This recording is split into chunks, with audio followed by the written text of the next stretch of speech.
From chicanery to plan and execution, Better Call Saul delivered some episodes that hold up as bona fide masterpieces. The show's predecessor, Breaking Bad, had set an extremely high bar, but Better Call Saul managed to live up to it. By the time Better Call Saul ended, it was arguably an even greater show than Breaking Bad. Vince Gilligan and Peter Gould rounded out their buffoonish lawyer character into every bit the complex, three-dimensional anti-hero that Breaking Bad's Walter White was. Over the course of Better Call Saul's 6 seasons, the show aired some of the finest episodes of television ever produced. 10. Wexler v. Goodman. Season 5, Episode 6. Jimmy plays a commercial for Mesa Verde in Better Call Saul. Just when Jimmy and Kim are getting ready to pull a scam on Mesa Verde in Season 5's Wexler vs. Goodman, Kim gets cold feet and calls it off. But Jimmy decides to pull the old switcheroo and runs the scam anyway, much to Kim's horror. Bob Odenkirk plays it perfectly, with a smarmy grin on his face throughout the whole presentation. The scene where Jimmy presents his litigious ads to Mesa Verde is a masterclass in cringe comedy. Bob Odenkirk plays it perfectly, with a smarmy grin on his face throughout the whole presentation. That scene alone would make this episode a masterpiece, but it leads to a raw, honest heart-to-heart between Jimmy and Kim. 9. Bad Choice Road. Season 5, Episode 9. Jimmy and Mike finally arrive back in Albuquerque from the desert in Better Call Saul. Better Call Saul's most exciting episodes were the ones with deadly action sequences, but some of the most dramatically interesting episodes dealt with the fallout of those action sequences. In Season 5's Bad Choice Road, Jimmy is suffering from post-traumatic stress after his ordeal with Lalo's bail money in the desert. The scene that elevates Bad Choice Road above a great episode to masterpiece status is when Jimmy confides in Mike that he's got PTSD.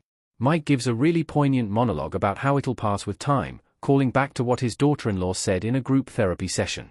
One day, he'll wake up and realize he hasn't thought about it. 8. Fun and Games. Season 6, Episode 9. Kim leaves Jimmy in Better Call Saul. All throughout Better Call Saul's run, we were really worried about what would happen to Kim. Since she wasn't a part of Saul's life in Breaking Bad, she was expected to meet a grim fate. But it ended up being much more tragic than that. In Season 6 Fun and Games, in the aftermath of Howard's murder, Kim leaves Jimmy. Their final scene together is heartbreaking. Jimmy begs Kim to stay, but she's made up her mind. This is what finally pushes Jimmy to embrace the Saul persona full-time, and the transformation is complete. The episode also has a really sad final moment for Gus as he realizes he can never find love again out of fear they'll end up like Max. 7. Waterworks. Season 6, Episode 12. Kim breaks down crying on the bus in Better Call Saul. Rhea Seehorn gave the performance of a lifetime as Kim in Better Call Saul, and that performance came to a head in the show's penultimate episode, Waterworks. We see that this brilliant lawyer has exiled herself to a miserable existence across the country.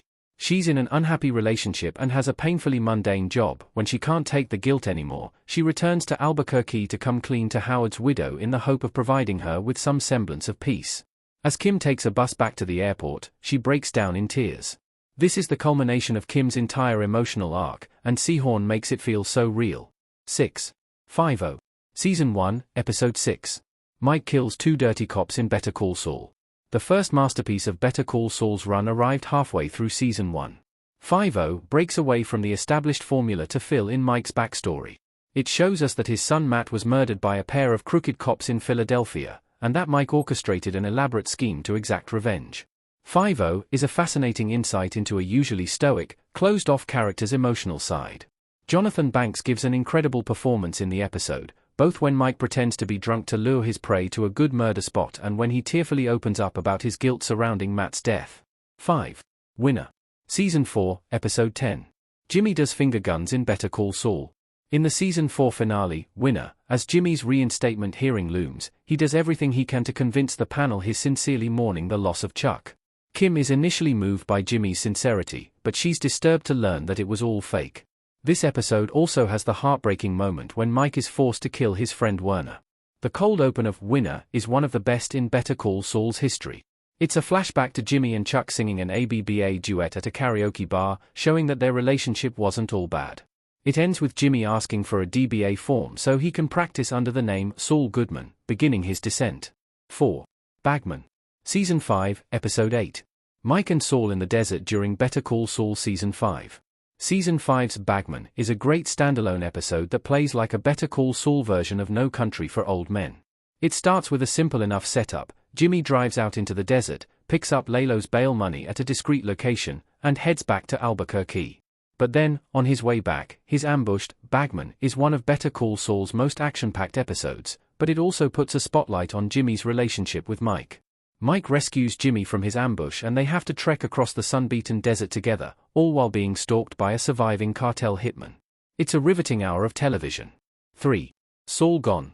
Season 6, Episode 13.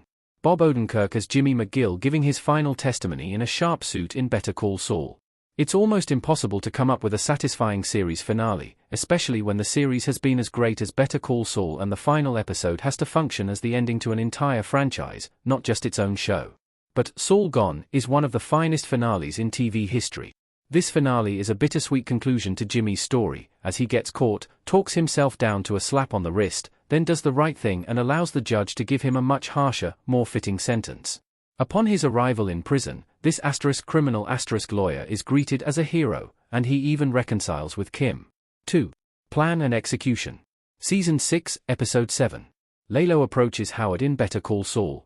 The first half of Better Call Saul's final season is a hilarious caper like The Sting, as Jimmy and Kim set out to destroy Howard's reputation. But in the mid-season finale, that storyline reaches a much darker and more violent end than The Sting.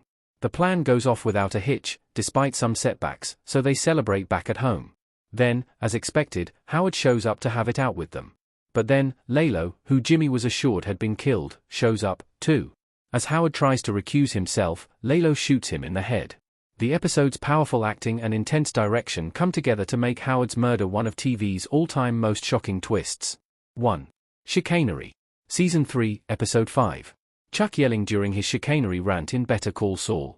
Season 3's Chicanery is the episode that turned Better Call Saul from a really great TV show into one of the greatest TV shows ever made. It brings Jimmy and Chuck's feud to a head as they face each other in court. Chuck secretly recorded Jimmy